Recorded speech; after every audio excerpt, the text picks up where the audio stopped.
कांग्रेस वाला नहीं अमरा आम आदमी पार्टी ने एक पण कार्यकर ने हाथ लगाड़शो ते दिवसे तमारा बधाना मोर बोलाता अमने वार नहीं लागे। ते दिवसे मोर बोलाता वार नहीं लागे। अने जे अधिकारीओ पण ए चाहे जिला पंचायत ना होय, चाहे तालुका पंचायत ना होय, चाहे पोलीस अधिकारी होय, ए चाहे कलेक्टर ना अधिकारी होय, एना धारासभ्य, एमना सांसद, एमना मंत्री ना इशारे अमरा लोकोनी जमीनो छीनवानुं काम करशे। ते दिवसे आदिवासी पोताना घरमां भालिया पालिया तीर कामठा अने तीर कामठा अमे कई शणगार माटे नथी मूक्या, ए लईने पण आववुं पड़शे। तमे आवी जईशो, ए लईने उतरवुं पड़शे, उतरीशुं। तमे पाडलियावाड़ी जोई लेजो। पाडलियावाड़ी अमारा लोको साथे हैरानगति थशे ते दिवसे पाडलियावाड़ी पण अहींया अमे करवा तैयार छे। अमे कोईना बापथी डरवावाळा नथी। त्यारे साथीओ आज एक खातरी आपवा माटे हुं आव्यो छुं। मारी टीम साथे अमे आव्या छे। कोई डरवानी जरूर नहीं। आ अपनी जमीन है अने ए लोकोने ज्यारे जमीन जोईशे, ए लोकोने ज्यारे कई पण जोईए तो गाम सभानी परवानगी लो, गाम सभानी सम्मति लो, व्यक्ति सम्मति लो अने बादमां ज महानगरपालिकामां समावेश करो। तमे बधाए फाटक जोई हशे, जोई छे ने? पेलुं नाको 3 वखत पड्युं, चौथी वखते अमारो वारो आव्यो छे। एक वार पड्युं, अमे पाछा थोड़ा आगळ आव्या, पाछुं पड्युं, पाछा आगळ आव्या, तीजी वार पड्युं तो पण नंबर लाग्यो। चौथी वखत ए नाकું ઊભું થયું ત્યારે અમે આવ્યા અને લેટ થયા છે। એટલે આ લેટ થવાનું કારણ તમને બતાવવું જરૂરી છે। અમે જ્યારે 15મી મે 2022 ગુજરાતમાં પરિવર્તન યાત્રા આમ આદમી પાર્ટી દ્વારા કાઢવામાં આવી હતી અને ઉમરગામથી એનો શુભારંભ કરવામાં આવ્યો હતો। ત્યારે પણ આ નાકામાં અમે અટવાયા હતા। આજે 4 વર્ષ થઈ ગયા, આજે પણ આ નાકામાં જ અટવાઈએ છે। આ ભાજપનો વિકાસ છે। ત્યારે સાથીઓ આ ઇન્ડસ્ટ્રીયલ એરિયા છે।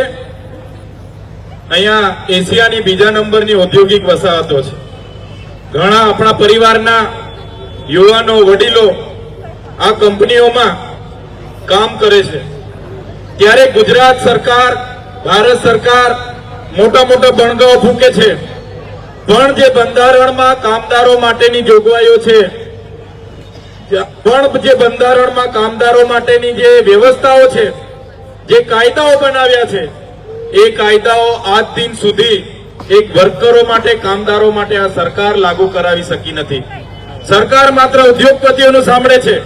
ક્યારેક પણ કોઈ કામદાર પોતાના પીએફ નથી મળતા, ક્યારેક મેડિક્લેમ નથી મળતા, ક્યારેક કોઈને આકસ્મિક ઘટના ઘટે એને વળતર નથી મળતું, ક્યારેક કોઈને કે જ્યારે પણ કોઈ વર્કર કંપનીમાં કામે લાગે છે પહેલા દિવસથી જ એને મિનિમમ વેજીસનો કાયદો 1948 અંતર્ગત જે પણ ધારાધોરણ મુજબ એને લઘુત્તમ વેતનદારો હોય એ પ્રકારે એને 8 કલાકના કામમાં શ્રમિક, કુશળ શ્રમિક અને બિન કુશળ શ્રમિક તરીકે 3 સ્લેબમાં એને એ મહેનતાણું આપવાની જોગવાઈ આ સરકારમાં કરી છે।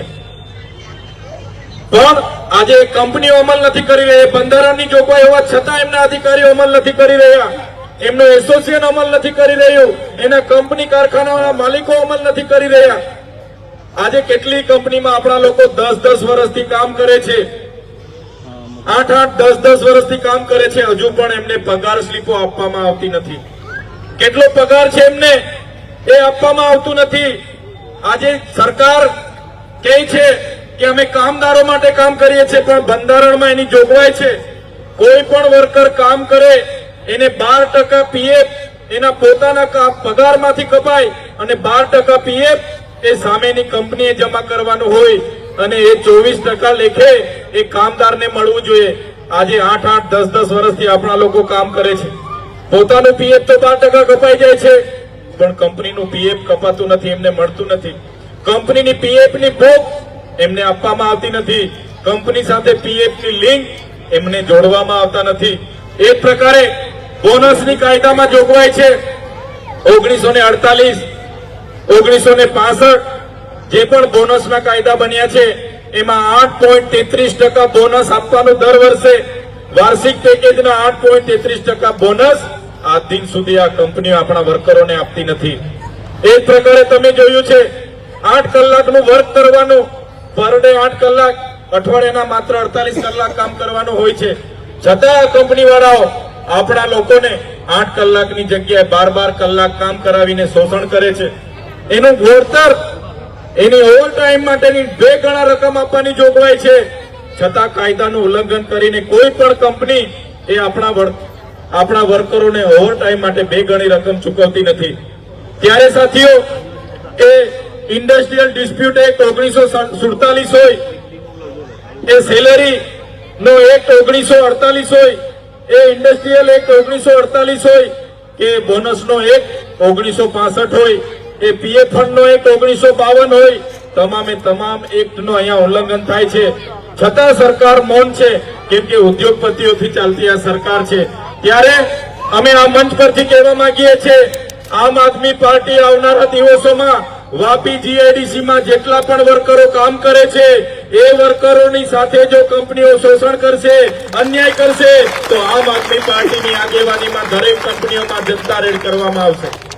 આમ આદમી પાર્ટીના અમારા જિલ્લા પ્રમુખ જીતુભાઈ દેસાઈ હોય, પાંડેજી હોય, કમલેશભાઈ પટેલ હોય, જયેન્દ્રભાઈ ગામિત હોય, મનીષભાઈ હળપતિ હોય, બધા જ આગેવાનો આવનારા દિવસોમાં વાપીના જીઆઈડીસી માં જશે અને જ્યાં પણ અમારા કામદારો સાથે બંધારણમાં મળેલા એમના અધિકારો પ્રમાણે એમને પગાર સેલેરી ના મળતી હોય, એમને બોનસ ના મળતું હોય, એમને પીએફ ના મળતું હોય, એમને મેડિકલ ક્લેમ ના મળતી હોય, એમને ગ્રેજ્યુએટી ના મળતી હોય અને એમને પગાર વધારો ના મળતો હોય, એમને કંપની એમ્પ્લોય તરીકે પરમેનન્ટ કરવામાં ના આવતા હોય, તો આવનારા દિવસોમાં આમ આદમી પાર્ટી એ તમામ કામદારો માટે લડવાની છે, એની અમે ખાતરી આપીએ છીએ.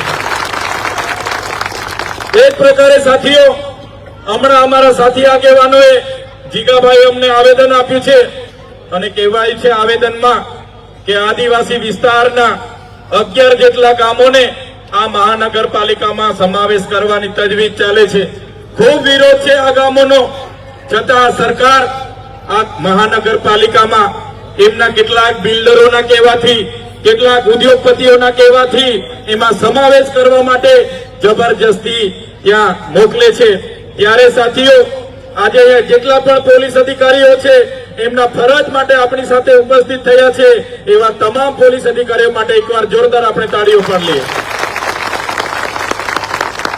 પણ સાથીઓ, એટલું અમે જરૂર કહીશું કે આદિવાસી એ આજનો નથી, આદિવાસી આ ગામડાનો મૂળ નિવાસી છે. એ આદિવાસીથી બનેલી બિલ્ડિંગોમાં જ આજે કલેક્ટર પણ બેસે છે. એ આદિવાસી દ્વારા જેમાં પરસેવો પડેલો છે એ બિલ્ડિંગમાં જ આજે એસપી બેસે છે. આજે જે પણ ભવનો અહીંયા બન્યા છે એ આદિવાસી એ જ બનાવ્યા છે, આદિવાસીઓનો જ પરસેવો છે. ત્યારે આ મહાનગરપાલિકાના કમિશનર શ્રીને પણ કહીએ છીએ, તમે જે બિલ્ડિંગમાં બેસો છો એ બિલ્ડિંગમાં અમારા આદિવાસીઓનો પરસેવો છે અને તમારી આદેશથી કેટલાક અધિકારીઓ, ભાજપના નેતાઓના આદેશથી પોલીસને આ લોકો સામે, અમારા લોકો સામે ઘર્ષણમાં ઉતારે છે. ત્યારે એવા ચેમ્બર, એસી ચેમ્બરમાં બેસનારા, એ ચાહે કમિશનર હોય, એ ચાહે કલેક્ટર હોય, એ ચાહે એસપી હોય, એ ચાહે પ્રાંત હોય, એ ચાહે જમીન સંપાદન અધિકારી હોય, અમારા 11 ગામોના આદિવાસીઓને સંછેડવાનું કામ કરશો તો માત્ર 11 ગામો નહીં, ત્યારે દમણ, સેલવાસા, ગુજરાત, મહારાષ્ટ્ર અને મધ્યપ્રદેશ ને રાજસ્થાનના આદિવાસીઓને પણ બોલાવવાની ફરજ પડશે, તો લાખોની સંખ્યામાં અહીંયા ઉપસ્થિત થશે.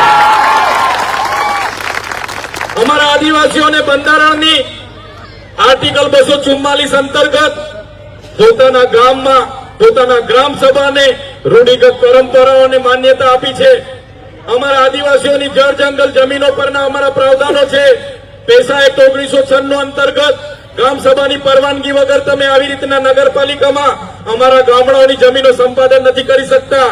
અમારા આદિવાસીઓને આર્ટિકલ 200, આર્ટિકલ 330, 332 અંતર્ગત એ ગામોમાં, એ ચાહે ગ્રામ પંચાયતના સભ્ય હોય, સરપંચ હોય, એમને ગામોમાં અનામત આપી છે.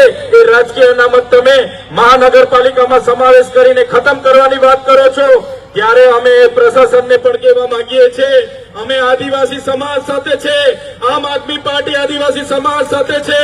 જ્યારે પણ અમારા લોકોને હેરાન પરેશાન કરવાનો પ્રયાસ કરશો, ત્યારે એ ચાહે પોલીસ હોય, એ ચાહે એસઆરપી હોય, કે ચાહે આર્મી તમે મૂકશો, અમે આર પારની લડાઈ લડવા માટે તૈયાર છે અમારા સમાજ માટે. આદિવાસી સમાજનો આટલો બધો યોગદાન છે. એમણે આ જીઆઈડીસીઓમાં પોતાની જમીનો આપી છે, નહેરોમાં જમીનો આપી છે, ભવનોમાં જમીનો આપી છે, તમારી હાઈ ટેન્શન લાઈનોમાં જમીનો આપી છે. અને અમારા આદિવાસી સમાજને આજે રંજાડવાની વાત કરો છો. અમને તમારો વિકાસ નથી જોઈતો, તમારા વિકાસથી અમે દાઝેલા છે. જ્યારે પણ જરૂર પડે છે અમારા ગામડાઓને વિસ્થાપિત કરવાની વાત કરો છો. અમારા આદિવાસીઓએ આઝાદીના 78 વર્ષમાં માત્ર ને માત્ર વિસ્થાપિત કરવાનું કામ અમારા આદિવાસીઓનું થયું છે. અમારા સમાજે પોતાના ગામ, પોતાના સમાજ, પોતાના પ્રકૃતિ, પોતાના જાતિ સાથે છિન્ન ભિન્ન થઈ ગયા છે અને હજુ પણ અમારા સમાજને હેરાન કરવાની વાત કરે છે. ત્યારે આ મંચ પરથી એ પ્રશાસનના અધિકારીઓ, એ ભાજપના નેતાઓ સાંભળી લે, આ 11 ગામના લોકો એકલા નથી.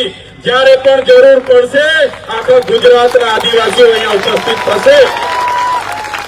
અને જે દિવસે આદિવાસી સમાજ પોતાના સંવાદ અને સંવિધાન, આજે અમે તમારી સાથે સંવાદ અને સંવિધાનથી વાત કરીએ છીએ, જે દિવસે અમે અમારા સંવાદ અને સંવિધાન સાઈડ પર મૂકી દઈશું તે દિવસે તમારા પ્રશાસક, તમારા પ્રશાસન સામે પણ અમારી આરપારની લડાઈ થવાની છે.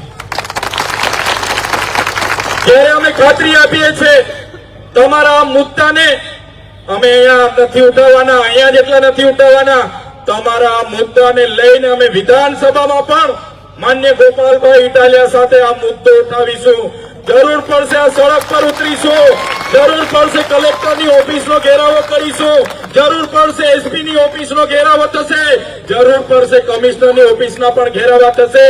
મારા સાથી મિત્રો, મારી બહેનો, મારી માતાઓ, મારા યુવાનોને આજે અમે એ જ કહેવા માટે આવ્યા છે, તમે એકલા નથી. તમારો ભાઈ, તમારો દીકરો આજે તમારી વચ્ચે છે. જ્યારે જરૂર પડશે યાદ કરજો, જ્યારે જરૂર પડશે યાદ કરજો. આ મંચ પર ઉપસ્થિત તમામ લોકો જોઈ લેજો, અમે આંદોલનમાંથી, આમ આદમી પાર્ટી આંદોલનમાંથી ઉભી થયેલી પાર્ટી છે. આમ આદમી પાર્ટીમાં અમે જોડાયેલા છે. અમે આ પ્રશાસનના જેલો વેલોથી ડરવાવાળા લોકો નથી. રાતે 12 વાગે યાદ કરજો, રાતે 12 વાગે અમને યાદ કરજો. રાતે 12 વાગે પણ આમ આદમી પાર્ટીના કાર્યકર તરીકે અમે તમારી સાથે ઉભા રહીશું. રાતે 12 વાગે આવીને ઉભા રહીશું. આ મંચ પરથી કહેવા માંગીએ છીએ, જેટલા પણ લોકો અહીંયા છે, ભારતીય જનતા પાર્ટીના કેટલાક લોકો ડરાવે છે, દબાવે છે, ધમકાવે છે. આવાસ નહીં આપવા દઈશું, ઘોર તરી પાડીશું, લાઈટ તોડાવી લઈશું, રેડ પડાવીશું. પણ આ મંચ પરથી કહેવા માંગીએ છીએ, એ ભાજપના લોકો આપ સાંભળી રહ્યા હતા આમ આદમી પાર્ટીના ડેડિયાપાડાના લોકપ્રિય ધારાસભ્ય આદરણીય ચૈતરભાઈ વસાવા સાહેબને આપ વાપી ખાતેથી સાંભળી રહ્યા હતા. અને જે રીતે સમગ્ર ગુજરાતની અંદર આમ આદમી પાર્ટીની જે રીતે લોકપ્રિયતા વધી રહી છે, ત્યારે વાપી મહાનગરપાલિકા માટે આજરોજ પરિવર્તન સભાનું જે આયોજન કરવામાં આવ્યું હતું અને આવનારા દિવસોમાં વાપી મહાનગરપાલિકાની અંદર કેવા પ્રકારે ભારતીય જનતા પાર્ટીને ત્યાંથી હટાવી અને આમ આદમી પાર્ટીનું શાસન લાવી શકાય તે માટે કાર્યકર્તાઓને સંદેશ પણ આપવામાં આવ્યો હતો. અને આવનારા દિવસોમાં જ્યારે ગુજરાતની અંદર આમ આદમી પાર્ટીના બે જાંબાજ ધારાસભ્યો છે, એક છે ચૈતરભાઈ વસાવા અને બીજા છે ગોપાલભાઈ ઇટાલિયા, જ્યારે આ બે જણા બોલે છે ત્યારે બધા ફફડવા માંડે છે. ત્યારે જો આવા 102 જણ જો ભેગા થઈ જાય તો પછી કેવો માહોલ ગુજરાતમાં રહે, આ પ્રકારની વાતો ગોપાલ ઇટાલિયાએ પણ આ સભાની અંદર કરી હતી. હવે આવનારા દિવસોમાં એ જોવાનું રસપ્રદ રહેશે કે આવનારા દિવસોમાં આમ આદમી પાર્ટીને ગુજરાતને કેવો પ્રતિસાદ મળે છે.